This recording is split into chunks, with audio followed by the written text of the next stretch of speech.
Raja Sumber.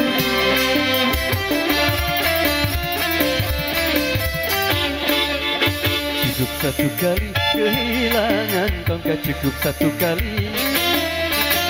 Jangan dua kali bersalah yang sama, jangan dua kali.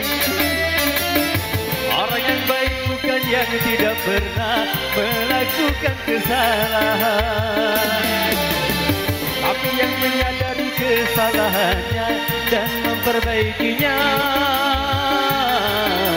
Cukup satu kali kehilangan tongkat, cukup satu kali. Jangan dua kali bersalah yang sama, jangan dua kali.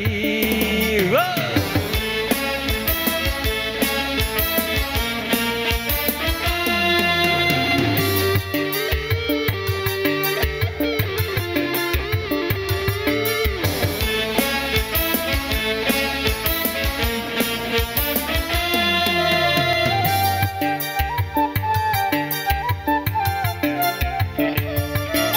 Seorang pun dalam dunia yang tak pernah berdosa, karena sudah kodrat manusia tempatnya salah dan lupa.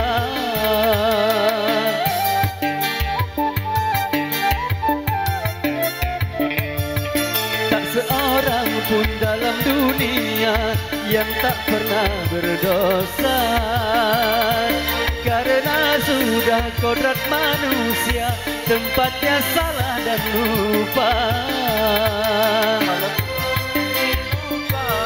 Itu sih bukan lupa, itu mah disengaja.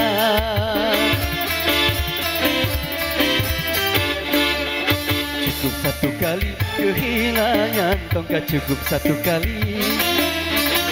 Jangan dua kali bersalah yang sama, jangan dua kali. Orang yang baik bukan yang tidak pernah melakukan kesalahan, tapi yang menyadari kesalahannya dan memperbaikinya. Cukup satu kali kehilangan tongkat, cukup satu kali. Dua kali bersalah yang sama, jangan dua kali. Yeah!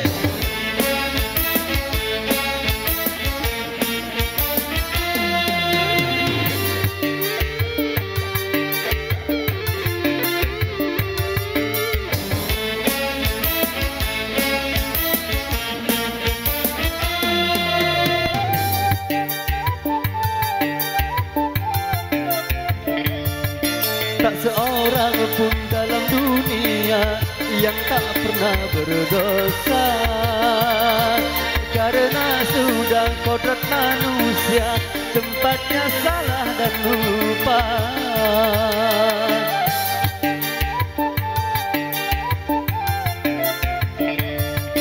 Tak seorang pun dalam dunia yang tak pernah berdosa, karena sudah kodrat manusia tempatnya salah dan lupa. Itu sih bukan lupa, itu mah disengaja.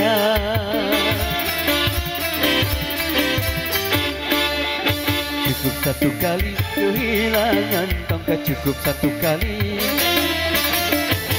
Dua kali bersalah yang sama, jangan dua kali.